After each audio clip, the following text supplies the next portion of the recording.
Shalom! Você está no podcast Exegese e Exposição. Exegese on demand para você. Aqui é o Davidson Bignon. Eu sou mestre em Ciências da Religião, professor de Exegese Bíblica no seminário, pastor congregacional e também publisher editorial. Eu ajudo pastores e líderes cristãos a fazer estudos bíblicos na igreja sem ter problemas com interpretações erradas. Então, se você está pensando em compreender a sua Bíblia com segurança, não deixe de assistir a mais episódios como este aqui. Muito bem, então assine o canal, acione o sininho, curta, comente e também compartilhe. Você poderá me dar uma força me ajudando a ampliar o alcance com os estudos bíblicos de qualidade na internet.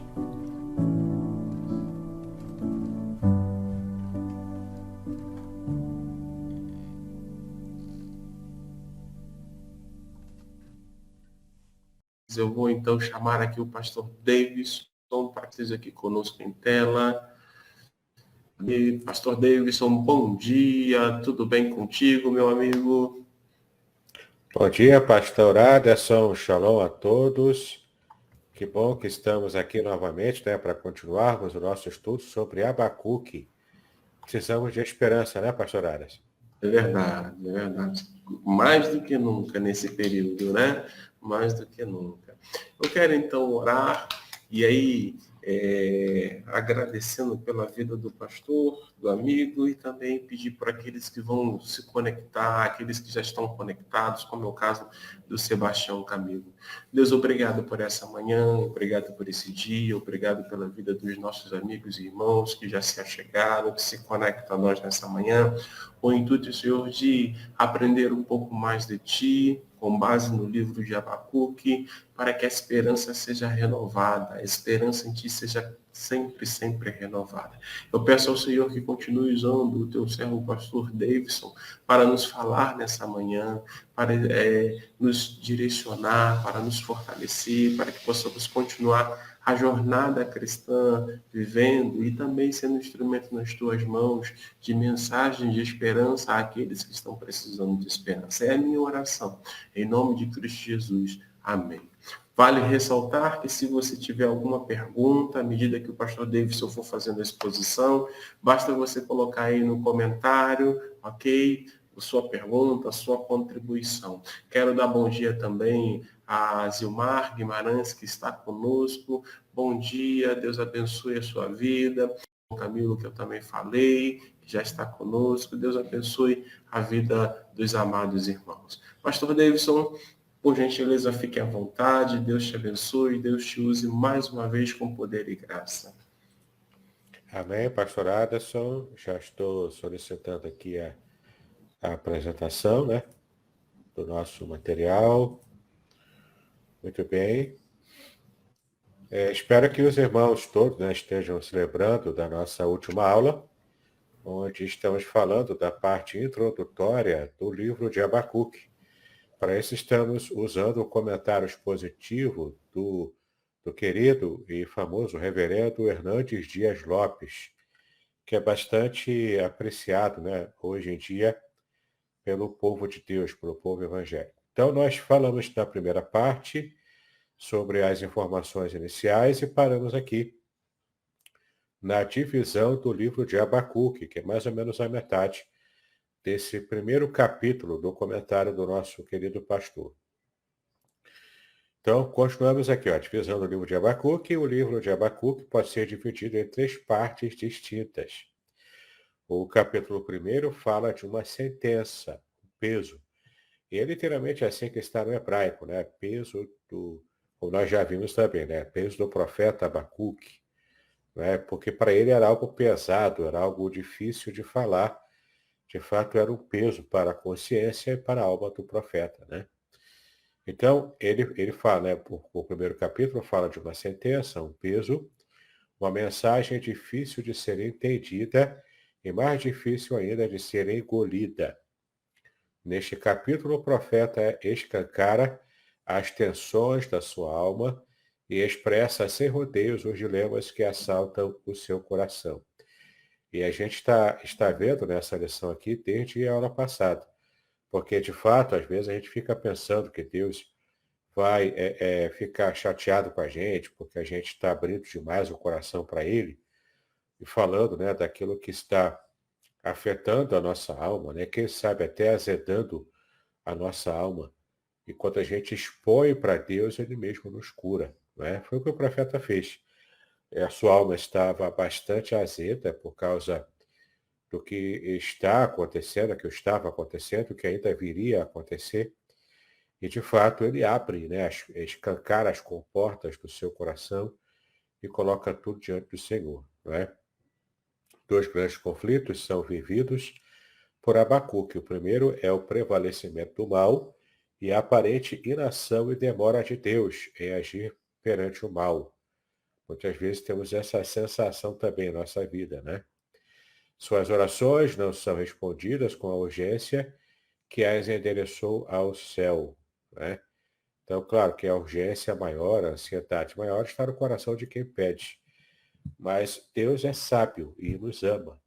Então ele vai responder quando for a hora que for adequada para essa resposta, né? E a gente só vai entender isso depois, quando a gente já recebe a bênção e percebe, né, o tipo de lição que aprendemos, né? Estamos deixando de lado toda a nossa autossuficiência e deixarmos Deus agir conosco, né? O segundo conflito que o profeta tinha é a resposta surpreendente da sua oração, quando finalmente ele recebe a resposta, né? A resposta de Deus deixou o profeta mais alarmado ainda e esmagado que o silêncio que até então ele estava aguardando, né? Deus disse a Abacuque que os caldeus, ou seja, os babilônios, sanguinários, truculentos e expansionistas, estavam vindo contra Judá, não ao arrepio da sua vontade, mas em obediência ao seu chamado. Ou seja, o próprio Deus que chamou os babilônios para invadir Judá. O segundo capítulo fala de uma visão. O profeta deveria escrever a visão no outdoor para todos lerem, né? É como se fosse um cartaz enorme, né? Desses que ficam em lugares estratégicos, perto de estradas, onde muitos carros passam, né? O outdoor é isso. Claro que na época não existia outdoor, mas era como se fosse algo parecido com isso, né? Um cartaz enorme escrito a mensagem do Senhor para que todos pudessem ler, aqueles que passavam longe, né? A visão que Deus revela anuncia que o soberbo vai perecer. O soberbo aqui é Nabucodonosor, o rei da Babilônia. Mas o justo vai sobreviver à crise, pois ele viverá pela sua fé, pela sua confiança. Nós vamos estudar bastante a palavra fé em hebraico quando falarmos aqui desse capítulo 2 de Abacuque. Os caldeus, por pensarem que seu poder emanava de suas próprias mãos e dos seus ídolos mudos, cairiam sem jamais serem levantados. Mas o povo de Deus, que vive pela fé, seria esse sim restaurado. Né? Mensagem de esperança. Né? O terceiro capítulo fala de um cântico. O profeta, que começa o livro chorando, termina-o cantando.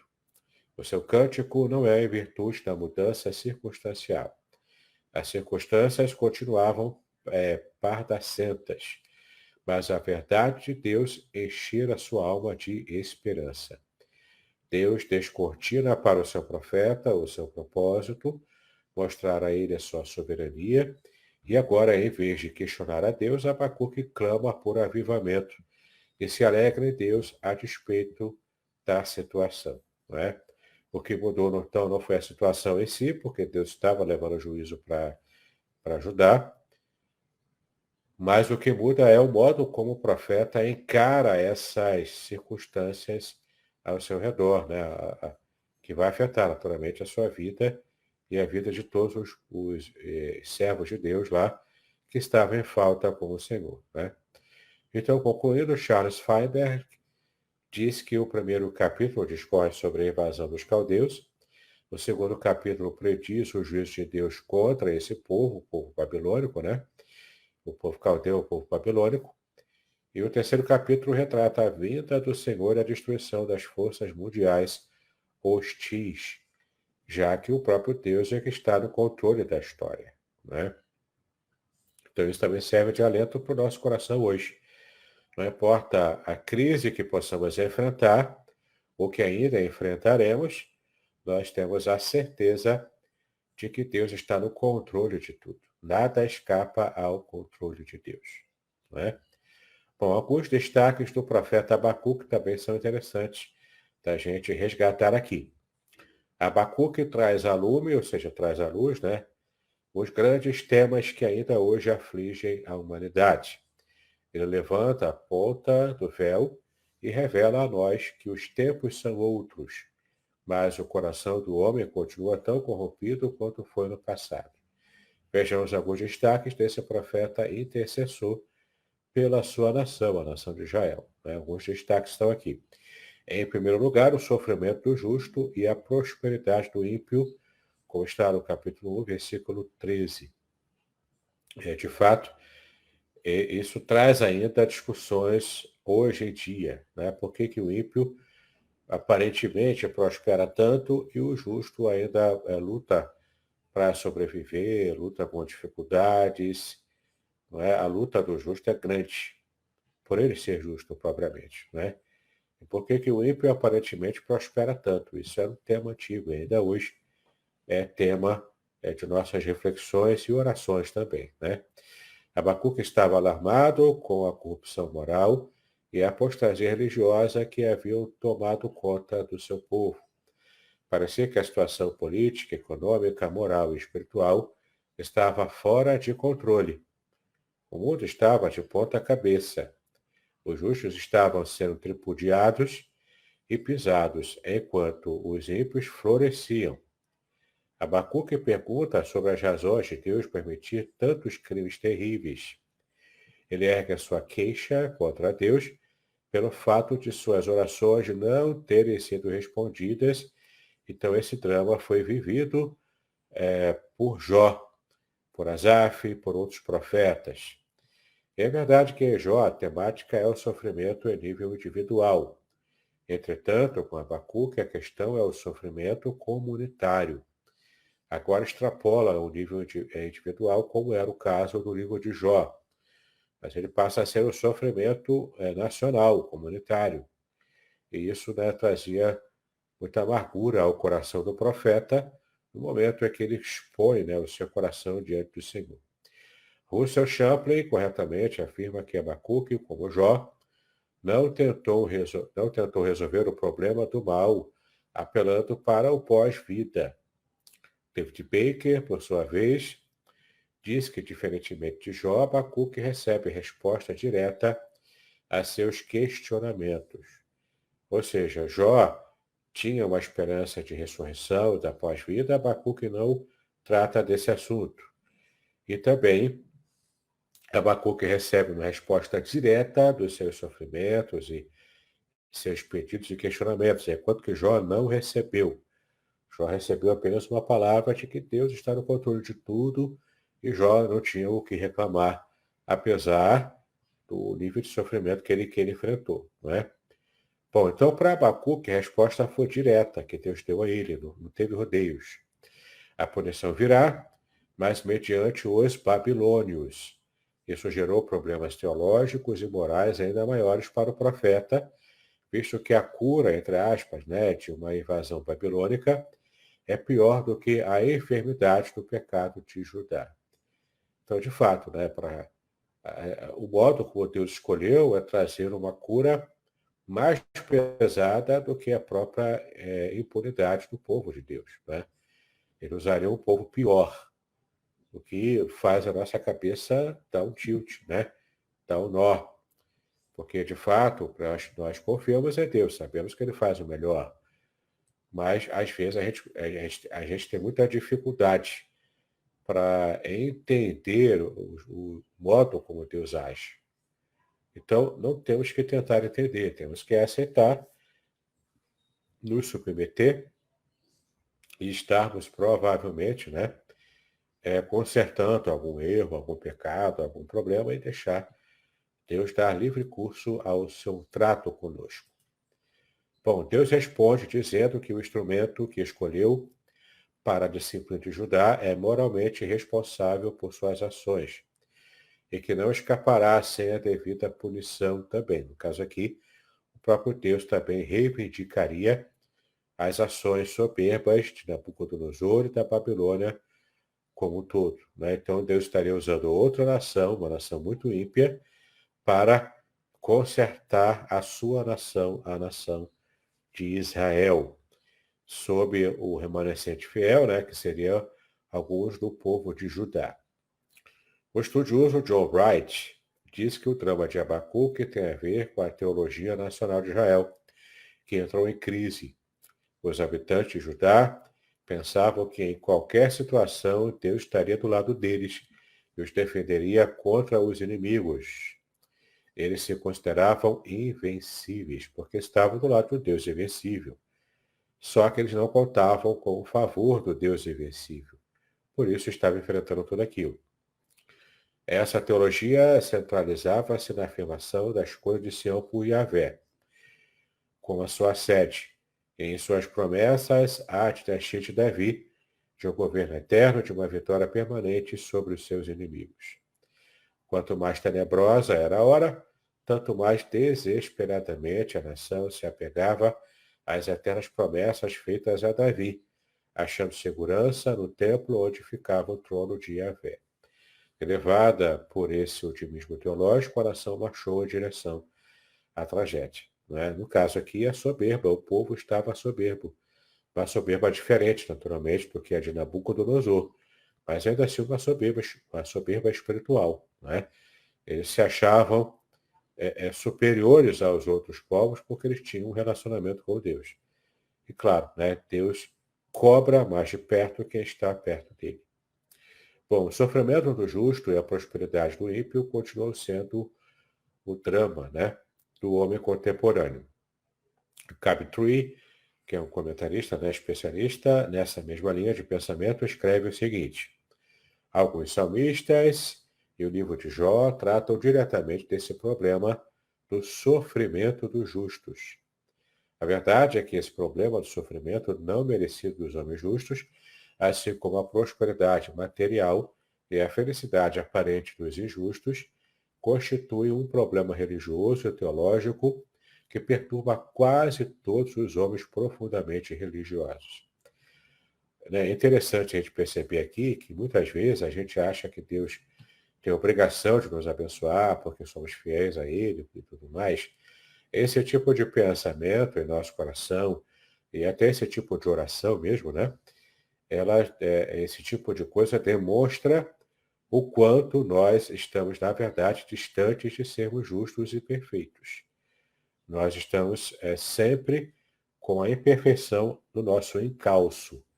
E a gente precisa, então, estar colocando o nosso coração diante dele e esperar que a resposta certa, a resposta adequada, venha do próprio Deus, né? Muito bem, aqueles que se empoleiram no poder e vivem na contramão da justiça prosperam, enquanto aqueles que lutam e trabalham com honra e honestidade são afligidos. Henrietta Mears, citando Campbell Morgan, disse que quando Abacuque olhava para as circunstâncias, ficava perplexo, mas quando esperava em Deus e o ouvia, ele cantava. Não é?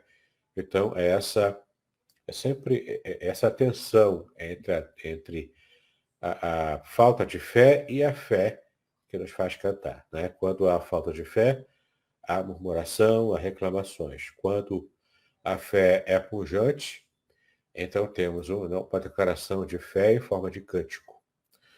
Em segundo lugar, o fortalecimento econômico e bélico das superpotências mundiais, que era o que estava acontecendo, né, no caso da Babilônia.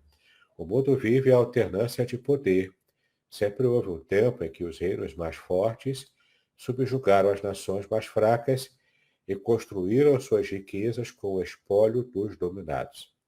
Ainda hoje, quando se luta pelo estabelecimento da democracia no mundo, As nações mais fortes engolem as mais fracas e se abastecem de suas parcas riquezas, para se tornarem ainda mais opulentas. No tempo em que se fala tanto na necessidade da paz, gasta-se ainda mais com a guerra.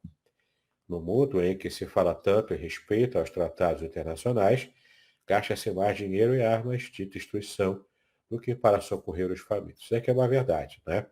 Aliás, existe uma máxima, se não me engano, retirada de Arte da Guerra, que se você quer paz, prepare-se para a guerra, não é? Ou seja, nessa máxima você só constrói a paz se você for mais forte do que o outro que quer lutar contra você. E essa máxima, para nós cristãos, só é válida quando consideramos que Deus, né, é mais poderoso, é o mais forte, então ele sim tem o poder de estabelecer a paz, tá bom? Em terceiro lugar, as guerras truculentas. A conquista do poder no tempo de Abacuque era mediante o uso da força. E até hoje é assim, né? Não é diferente hoje. Desde 1789 não houve um ano sequer em que pelo menos duas nações não estivessem em guerra em busca de poder, não é? Então isso é ininterrupto. A gente que às vezes não percebe. Agora está muito claro para a gente, está muito próximo de nós, a guerra da Ucrânia contra a Rússia, que já está envolvendo outras nações também, né? Aqui em pleno 2022, mas a gente percebe o quanto a gente não está ligado a outras guerras menores, de menor monta, que envolve também pelo menos duas nações, né? Está muito complicado mesmo a história da humanidade. Bom, os fortes atacam os fracos, os ricos engolem os pobres, os poderosos esmagam os que não lhes podem fazer qualquer resistência. Os métodos de subjugação mudaram, mas a truculência mortal é a mesma. Estamos assistindo a uma crescente militarização do mundo. Fritjof Capra alerta para o fato de que, enquanto as nações mais ricas estão investindo cada vez mais em armas, mais de 15 milhões de pessoas morrem anualmente de fome e outras 500 milhões estão gravemente subnutridas. Cerca de 40% das pessoas do mundo não têm acesso a serviços profissionais de saúde e 35% dos habitantes do planeta carecem de água potável. Enquanto isso, metade dos cientistas dos países ricos dedica-se à tecnologia da fabricação de armas. Não é? É uma triste realidade e, infelizmente, a gente não pode abrir mão também de termos um exército, de termos, né, soldados, porque se o inimigo não abre mão, nós também temos que manter um exército, né, para poder proteger nossas fronteiras. Só haverá mesmo a total desnecessidade de um exército, de uma situação militar qualquer, quando de fato Cristo reinar. O reino de Deus realmente se instalar por completo no mundo. Aí sim, teremos um reino pacífico, de plena justiça e um reino eterno, né? O reino do Messias. Bom, em quarto lugar, a decadência dos grandes impérios. Tudo que sobe, cai. Tudo que um dia fez uma viagem rumo ao topo da pirâmide despenca das alturas para espatifar-se no chão. Os soberbos impérios que governaram o mundo com truculência caíram e se cobriram de opróbrio. Opróbrio é vergonha, né? Onde está o poder da Síria? Onde está a glória da Babilônia? Não é só história, é só narrativa hoje. Onde está a força do Império Medo-Persa? Onde está o poder bélico do Império Grego? Onde está o megalômano Império Romano? Todos caídos, todos apenas da história. A Bíblia diz que Deus é quem levanta reis e destrói reis também. Os reinos deste mundo passarão. Eles haverão de virar pó e se tornar apenas lembranças remotas nas páginas do tempo. Isaltino Gomes Coelho Filho é enfático quando afirma que a história da humanidade está repleta dos destroços de grandes potências que se julgavam indestrutíveis. Não é? De fato, só há escombros onde antigamente havia glória. O orgulho humano, aliado à engenhosidade para produzir artefatos, né, que matam, nada pode fazer quando chega o momento estabelecido por Deus. Afinal, ele remove os reis e estabelece os reis também, como está em Daniel 2:21. Walter Kaiser Jr. Corretamente afirma que, a despeito das aspirações da Babilônia no sentido de edificar um império, a despeito disso, seria outra potência que possuiria a terra, o glorioso reino de Deus. E diz aqui Abacuque 2,14, né? Pois a terra se encherá do conhecimento da glória do Senhor, como as águas cobrem o mar.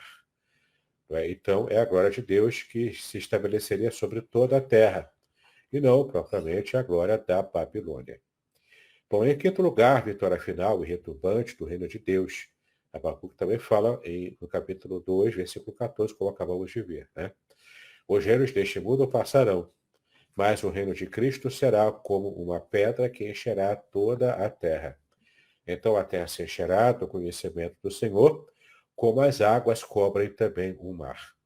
As grandes potências econômicas da atualidade sucumbirão. O poderio bélico e militar não poderá evitar o seu colapso. Os poderosos serão arrancados dos seus tronos.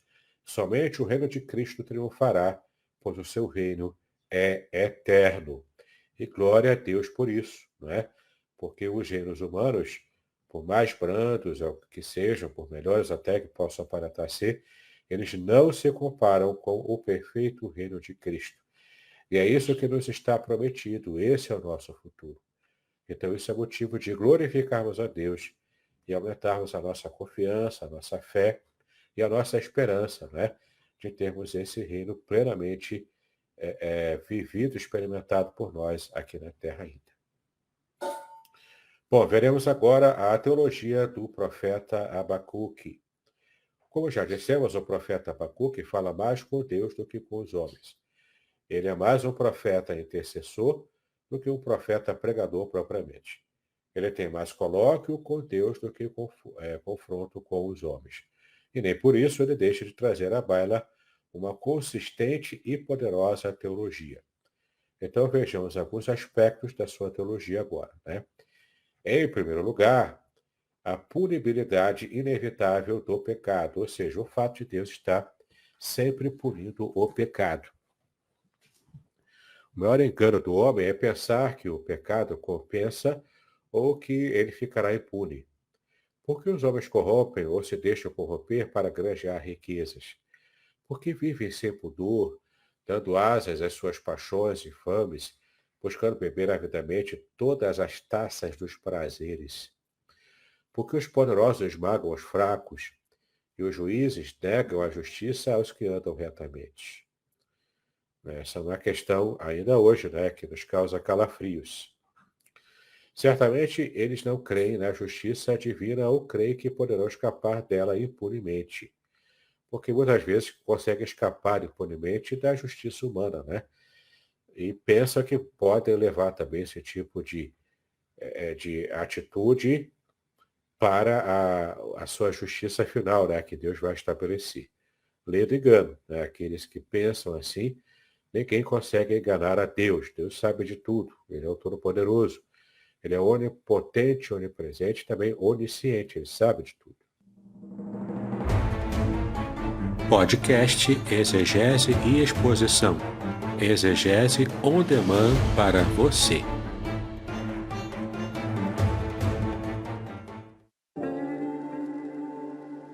Shalom! Aqui é o Davidson Pignon. Eu ajudo pastores e líderes cristãos a fazer estudos bíblicos na igreja sem ter problemas com interpretações bíblicas erradas.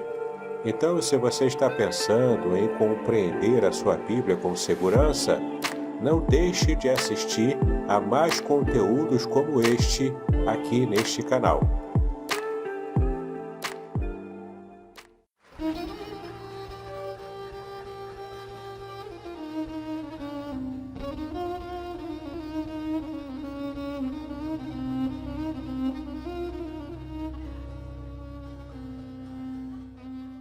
Shalom! Quero falar sobre o livro Revelações Originais do Salmo 23. Nesta obra, o reverendo Davidson Bignon nos convida a minerar pepitas de ouro escondidas no rico solo do Salmo 23. Todo livro é melhor compreendido em seu idioma original, em sua época original e em seu local original. Estamos distantes dos três no que diz respeito à Bíblia. Assim como o pastor guia as ovelhas, o reverendo o tomará pela mão e o guiará em todo o trajeto para entender o Salmo 23 com todas as suas nuances que, infelizmente, se perdem em português. Numa época onde se tenta falsificar o sentido das escrituras utilizando os idiomas originais, o reverendo Bignon nos traz uma tradução correta do Salmo, e uma interpretação sóbria, sem exageros dos termos em hebraico que sofrem prejuízo na tradução para a língua portuguesa. Coisa horrível é comprar bijuteria pensando ser joia rara. Aqui não é o caso. Realmente você aprenderá a minerar pepitas de ouro com este livro. As minhas já estão guardadas no cofre. Você se surpreenderá e se emocionará com a profundidade dos sentidos das palavras do Salmo 23. Espero que este livro seja um refrigério para a sua alma, assim como foi para a minha. E que você entenda que, mesmo que esteja passando por um deserto escaldante agora, o Divino Pastor lhe guiará até águas frescas e tranquilas. Assim, para ter uma boa leitura, acesse o link na descrição.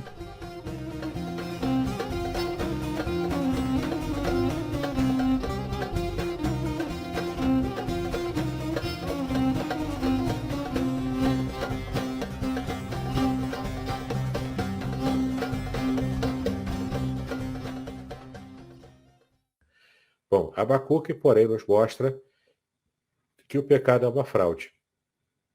Ninguém escapará às suas consequências inevitáveis. Quem semeia vento, colhe tempestade, como diz o ditado, né? Quem semeia na carne, dela colhe corrupção. Um dia todos terão de enfrentar o julgamento de Deus e prestar conta da sua própria vida. Isso pode trazer paz ao seu coração ou pode trazer desespero se você tiver uma vida ímpia, assim como tantos ímpios têm, não é? E para nós que somos cristãos, eu quero acreditar que nós podemos encarar isso como uma questão que nos traz paz. Sabemos que Deus estará nos julgando também e trazendo a justiça perfeita sobre a nossa vida, né? Exaltino Gomes Coelho Filho é enfático quando afirma que a violência será punida. Apesar do seu desconcertante silêncio, Deus inverte a situação no momento apropriado e estabelece também a sua vontade.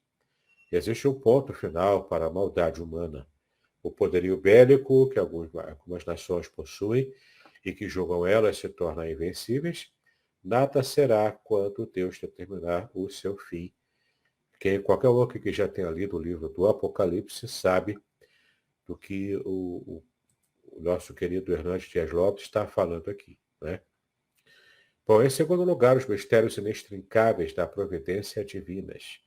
Não dá para explicar, não dá para entender a providência divina. Eles são mistérios, né? Essa providência é mistério. Deus está além da nossa capacidade de entendimento. O seu ser é insondável. Os seus atos são muitas vezes surpreendentes e inexplicáveis. Abacuque ficou alarmado e esmagado quando soube que Deus estava usando os caldeus para disciplinar o seu povo. Esse método de Deus fez retinir os seus ouvidos e o levou a repensar a sua teologia. O puritano, Martin Lloyd Jones diz que Abacuque escreveu o livro para relatar a sua própria experiência. Estava aí um homem perturbado pelos acontecimentos, ansioso por reconciliar o que via com o que acreditava. Deus não se deixa domesticar. Ele sempre nos surpreende com as suas providências que vão além do campo da nossa limitada compreensão. O livro de Abacuque joga uma parte cal na teologia distorcida dos judeus. Eles que acreditavam, que Deus estaria com eles para defendê-los contra os seus inimigos em quaisquer circunstâncias. Não foi assim. Não é assim que Deus age, né? Mesmo estando eles nas práticas mais execráveis dos seus pecados.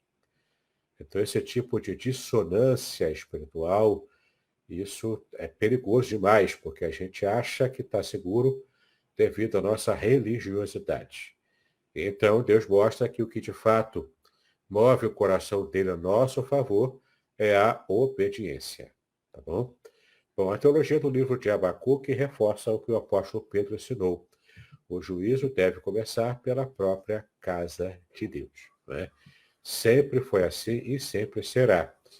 Inclusive hoje, se enfrentamos uma justiça em nossa nação, a justiça divina em nossa nação, sempre essa justiça começa pelo reino de Deus e pela própria igreja de Deus. Em terceiro lugar, o sofrimento do justo é temporário, mas o castigo do ímpio é final, ou seja, é determinante. Aparentemente, o ímpio está levando vantagem sobre o justo. Agora, o ímpio encara a sua boca e ri, escancara a sua boca, né? E ri da miséria do justo. Agora ele oprime o justo e ninguém o detém. Contudo, o seu castigo se apressa e então o ímpio não terá para onde escapar. Ele buscará a própria morte, mas esta fugirá dele. Ele tentará fugir da presença de Deus, mas perceberá que não há um cantinho sequer do vasto universo onde possa se esconder do Deus Todo-Poderoso. Não é interessante que Adão tentou fazer isso. Tentou se esconder de Deus, ele e Eva, não é? Mas ninguém consegue se esconder de Deus. Deus acha e Deus julga, né, todos. O justo, porém, que foi pisado, humilhado, injustiçado, se erguerá das cinzas e triunfará pela fé. Mesmo que as circunstâncias conspirem contra ele, a sua alegria e salvação estão em Deus, o seu alto refúgio. Tudo tem a ver com relacionamento, né? Quando temos um relacionamento com Deus, a gente então experimenta esse cuidado de Deus. Claro, esse relacionamento que nós temos com Deus tem que ser um relacionamento sincero. Não pode ser algo fake, algo falso, né? Mas um relacionamento sincero. E Deus, então, nos abençoará com a bênção da fidelidade, né? Bom, em quarto lugar, a santidade de Deus exige o castigo do mal, começando com o seu próprio povo. Stanley Ellison diz que o maior interesse de Abacuque é pela santidade divina com respeito tanto à perversidade de Israel, quanto também à soberba da Babilônia. Ele se afligiu por Deus permitir que o pecado continuasse em Judá sem punição, e depois se preocupou por Deus usar a Babilônia como instrumento punitivo, que era uma nação ainda mais perversa. Né? É como se Deus estivesse pesando demais a mão contra o seu povo. Abacuque também escreve afirmando que antes de Deus punir a Babilônia pela sua megalomania e truculência arrogante, disciplinará o seu povo pela sua rebeldia. O juízo começa pela casa de Deus, como nós já vimos. Né? O povo de Deus não tem imunidade especial para pecar. O pecado do povo de Deus é mais grave, mais hipócrita e mais danoso do que o pecado do ímpio. Mais grave porque peca contra a maior luz, né, que é o conhecimento de Deus. Mais hipócrita porque, enquanto denuncia o pecado na vida dos outros, comete-o secretamente. E mais danoso porque, quando o povo de Deus tropeça e cai, o escândalo é ainda maior. Né? Então, de fato, Deus leva primeiro o juízo para o seu povo. Em quinto lugar, enquanto o soberbo é destruído pelo seu pecado, o justo viverá pela sua fé. Abacuque tem sido denominado de um livro que começou a reforma protestante.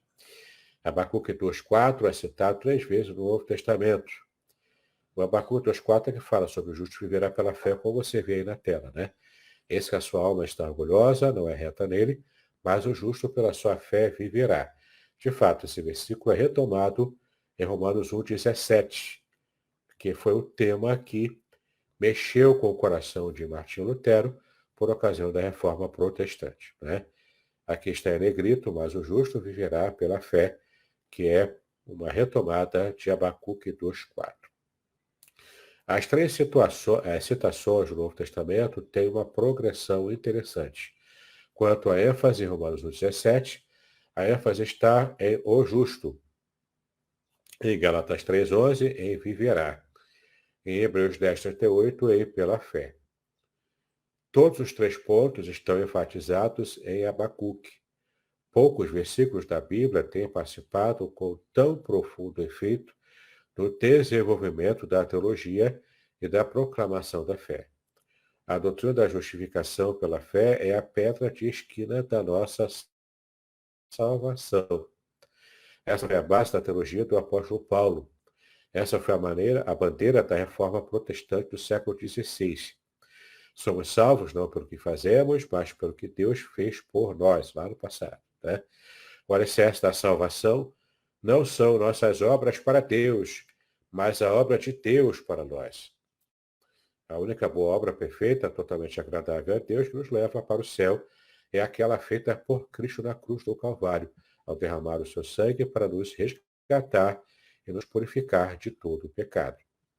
Em 6º lugar, a crise deve nos levar não ao desespero, mas ao clamor por avivamento. O profeta Abacuque começa o seu livro questionando o caráter de Deus, mas o conclui orando a Deus por uma intervenção na vida do seu povo. A crise, em vez de nos levar a correr de Deus, deve nos induzir a correr para Deus. A crise é uma oportunidade para nos voltarmos para Deus, de fato. A gente erra, né? Quando não quer mais orar na hora da crise, quando a gente quer fugir de Deus, né? Quer fingir que Deus não está nos punindo, não está interessado em nós. Isso é um ledo engano, não é? A gente precisa, na verdade, se aproximar de Deus para que a crise passe mais rapidamente possível. Quanto mais cedo a gente se consertar perante Deus, mais cedo estaremos saindo da situação de crise. Bom, Deus ainda continua transformando vales em mananciais. Ele ainda continua voltando-se da sua ira para a sua misericórdia. O avivamento é uma obra de Deus e não uma ação humana. Não adiantamos avivamentos. Clamamos por ele e Deus, é claro, estará nos dando de acordo com a sua vontade. Né? Não determinamos a sua chegada, preparamos-nos para ela. Não administramos a sua chegada, preparamos o seu caminho apenas. Né?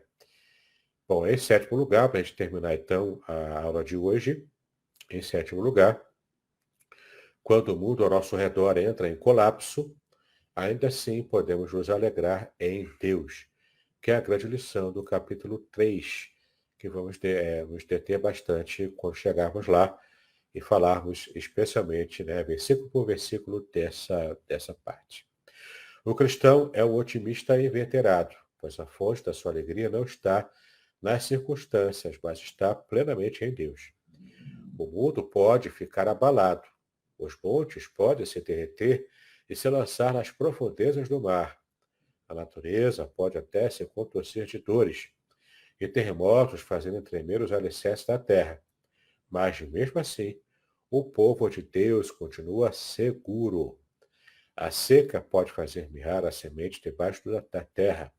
O curral pode ser um deserto sem a presença das ovelhas.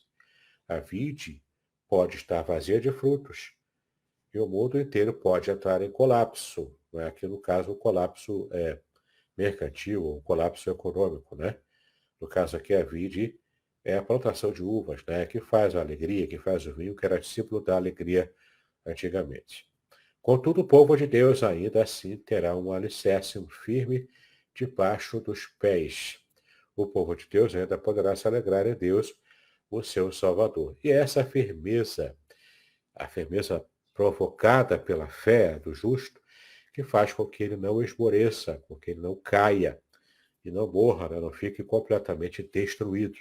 Conforme Paulo mesmo diz em 1 Coríntios 4, né? Que nós somos abalados, perseguidos e tudo mais, mas nunca destruídos. Não é?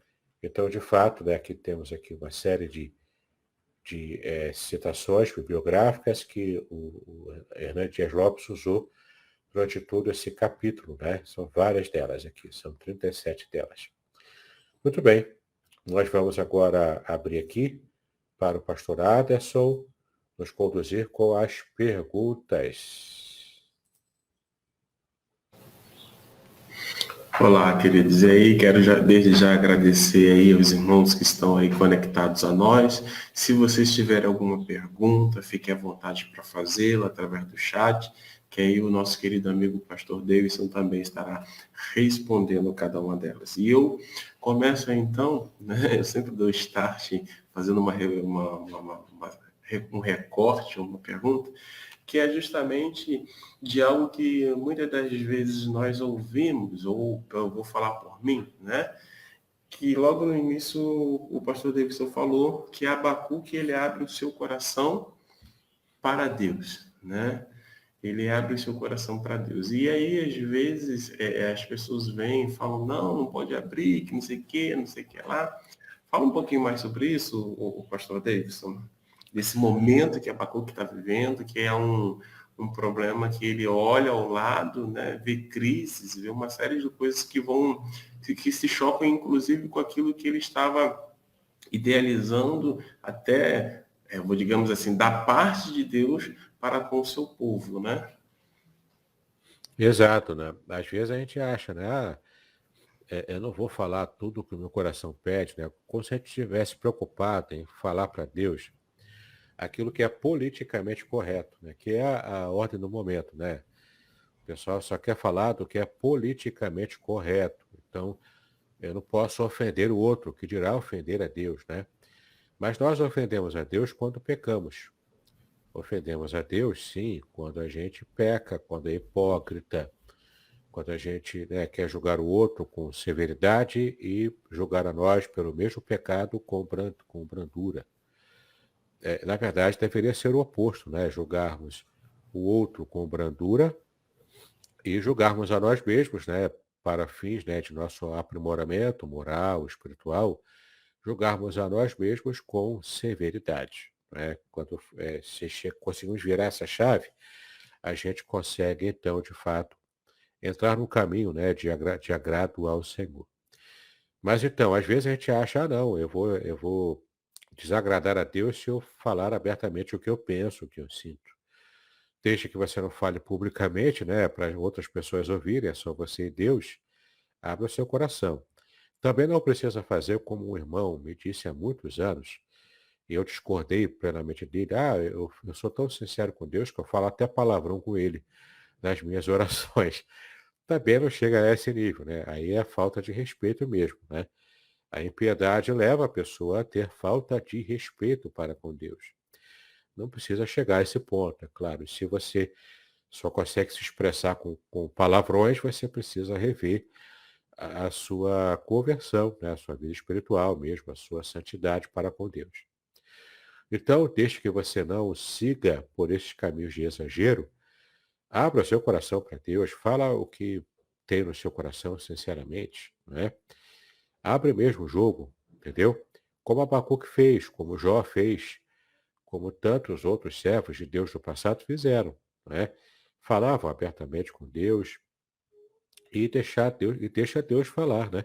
E quando Deus falar, quando Deus lhe mostrar qual o caminho, submeta-se a essa vontade dele e não fique retrucando, né? Porque, como Paulo mesmo disse, dura coisa é recalcitrar contra os aguilhões. O aguilhão é aquela vara, né, que fica batendo no animal. Então, não adianta. Quanto mais o animal retruca, quanto mais ele resiste, mais ele apanha, né? Então, não adianta. Você tem que se submeter à vontade soberana de Deus, sabendo que Deus quer o melhor para você, né? Pode não parecer no primeiro momento, mas sim, no final, Deus tem vitória, tem bênção e tem crescimento para a sua vida pessoal e espiritual.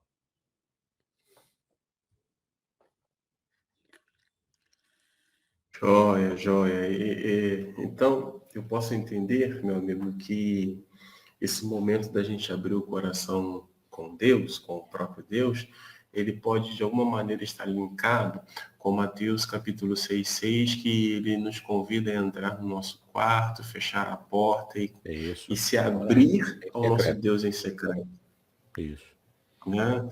E aí isso é muito importante. Entra no quarto, é você e Deus, você pode conversar com Deus, você pode se abrir com Deus, Cuidado com os exageros, cuidado com algumas palavras que o próprio Deus não se agrada, né? Ele é santo, né? Então eu não vou chegar para ele e falar palavrão, acho que não tem nenhum cabimento isso, né? É muito interessante. E outra coisa também, é muito interessante porque faz parte, né, de uma mensagem de esperança renovada, é você poder entrar no teu quarto, né, está dentro desse contexto, o pastor Davidson muito bem colocou, ó, mensagem de esperança renovada. Então, entra no teu quarto, fecha a porta e se abra com o teu Deus. E aí, uma outra coisa que você falou, é uma atenção, e acho que, assim, a gente precisa, eu vou usar essa expressão, né? Pedir a Deus que Deus nos ajude a evoluir, que é a atenção entre falta de fé e uma fé pujante, uma fé vibrante, né? Como você colocou, né? Uma fé pujante me leva a cantar cânticos, me leva a adorar, me leva a exaltar, né? E quando ela começa a vacilar, quando eu perco, né, a referência, quando as vistas estão embaçadas, por exemplo, eu estou usando óculos, mas o meu óculos agora está embaçado. Então, quando isso acontece, prejudica a visão. E a tendência é reclamação. Então, é algo que a gente precisa estar muito atento, né? É verdade, né? Uma fé vacilante, cambaleante, nos leva a murmurar. E uma fé firme, pujante, nos leva a cantar, né? Cantar antecipadamente, contando já com a vitória que Deus dará, né, lá na frente. Ainda que não seja a vitória que eu espere, né? Muitas vezes a gente ora, por exemplo, para Deus curar alguém que está hospitalizado e depois de um processo de oração, Deus acaba levando essa pessoa, né? A pessoa morre. Ah, mas Deus não ouviu minha oração? Não, Deus ouviu sim. Eu costumo dizer que a resposta mais completa que Deus dá para todas as orações dos santos é o céu. E para você ir para o céu, você tem que morrer aqui na terra, entendeu? É uma semente. Ela morre na terra para poder renascer de forma muito melhor, né? Como uma árvore que dá frutos, quando ela só acontece quando a semente morre, né? Então, se você orou durante muito tempo, ou está ainda nessa situação, né, orando pela cura de alguém, e de repente Deus está sinalizando que vai levar essa pessoa, tenha paz no seu coração. Deus sabe o que está fazendo, né? Ele determinou a hora para aquela pessoa ir. Tenha paz, tenha confiança em Deus, né? Ele vai suprir as suas carências, as suas necessidades, especialmente se essa pessoa é serva de Deus. Ele está dando o céu para ela. Isso deve ser motivo de alegria para a gente. É livramento que Deus está dando para essa pessoa de todas as lutas e mazelas aqui na terra. Entendeu? Então, se a luta for com você mesmo, por uma doença, por uma situação qualquer, confie em Deus. E claro, né, faça a sua parte. Se você puder cuidar da sua saúde, cuide. Se puder se virar para arrumar um emprego, fazer um trabalho pelo menos, né, se não conseguir emprego, ao menos tenha como se sustentar com algum trabalho que você possa fazer, né, algum bico, né, como o pessoal diz aí. Mas de alguma forma, né, faça a sua parte no que for necessário e espere o melhor de Deus naquilo que não está sob o seu controle, né? Então, simplesmente submeta-se a Deus, e essa deve ser uma lição para mim também, né? Para o pastor Aderson, para a Cris, todos nós temos que aprender com Deus, né, a nos submeter à vontade dele, é isso que realmente nos importa. Daí, olha só que interessante, e eu vou finalizar fazendo essa pergunta, né? Então a gente tem que, assim, é correto eu dizer assim que nos dias de hoje,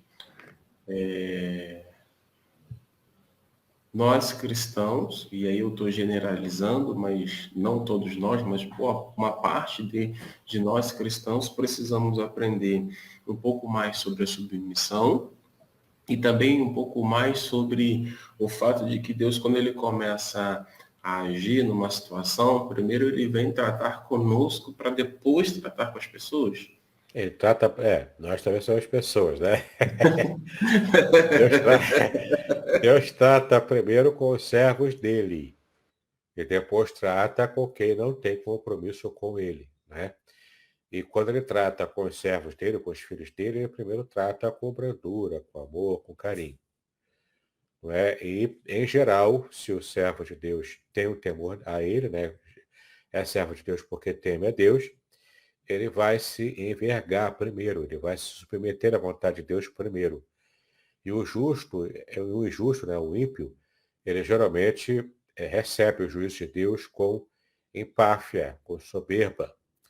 E então a dureza do juízo contra ele é maior, não é? Enquanto que para o justo, porque se dobra à vontade de Deus, essa dureza de Deus é mais branda, não é? Porque de fato, né, Deus corrige aquele que ama. Verdade. Tá aí um grande desafio para os dias de hoje, né? Pode falar, Falar, mano. essa lição também eu tratei aqui, né? A lição da completa dependência de Deus, né? No livro Revelações Originais, do Salmo 23. É meu livro mais recente, ainda estou trabalhando no Salmo 91, que eu pretendo lançar. Eu pretendia lançar esse ano, mas não deu. Vou tentar produzir para lançar no ano que vem, né? O comentário também, palavra por palavra, versículo por versículo, do Salmo 91, como eu fiz aqui no Salmo 23, né? Esse aqui já está pronto, estou aguardando chegar a nova tiragem, que a primeira tiragem inteira já se esgotou, não é? Tem sido amplamente aceito, e a mesma lição que a gente está vendo agora em Abacuque, nós aprendemos aqui também no Salmo 23, né? O livro Revelações Originais do Salmo 23, de minha autoria, que você pode fazer contato pelo WhatsApp 021 aqui no Rio de Janeiro, 998585402. E eu terei prazer em enviar para você, no seu endereço, pelos correios, e você vai ver o quanto é abençoador também conhecer todas as revelações que estavam ocultas para nós a partir da língua original em hebraico, não é? Como também veremos a partir da próxima semana, nosso próximo encontro, o livro de Abacuque, agora sim, também direto no texto, a partir da nosso próximo encontro. Amém. Então, fica aí a reflexão dessa manhã a respeito da mensagem de Abacuque, a esperança renovada. Essa esperança renovada, ela diz respeito também a entrarmos no nosso quarto, fechar a nossa porta e abrir o nosso coração com Isso temor aí. e temor para o nosso Deus.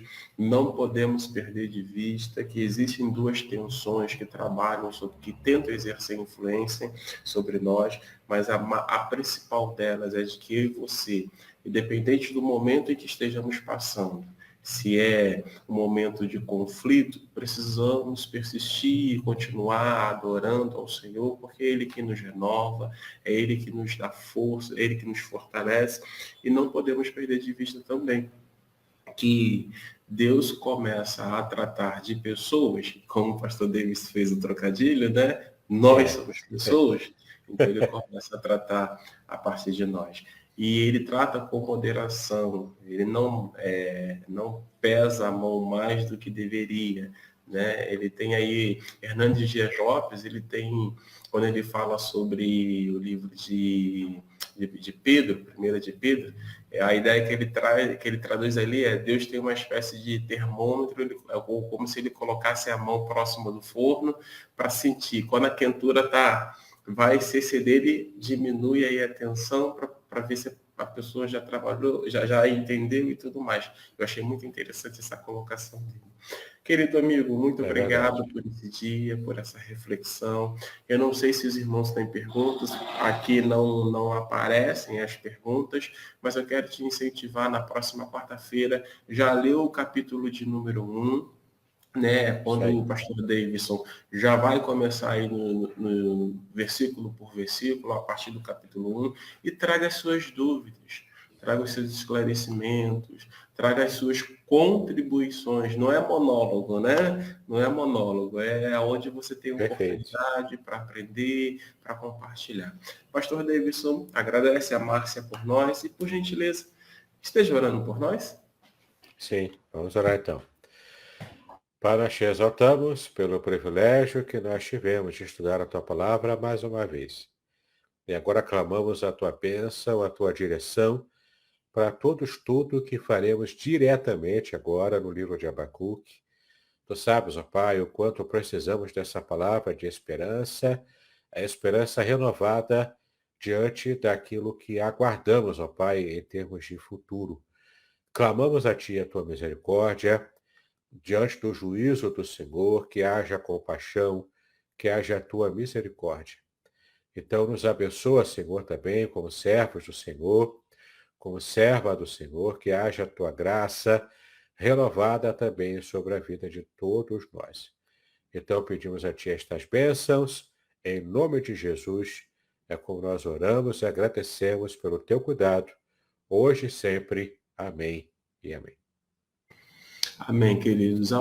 Pela manhã, então, teremos Amanhã com Deus a partir das 7 horas da manhã e na próxima quarta-feira vamos estar mais uma vez, se Deus assim permitir, juntos, estudando sobre o livro de Abacuque. Tchau, tchau. Deus abençoe a cada um de vocês. Tchau. Deus te abençoe, meu querido. Shalom, pastor Aderson. Shalom a todos. Shalom.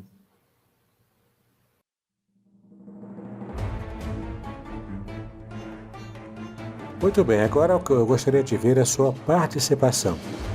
Entre em contato comigo, compartilhe a sua experiência comigo e quem sabe até se você enviar em formato de áudio, eu possa aproveitar a sua experiência para apresentar no próximo episódio do podcast Exegese e Exposição.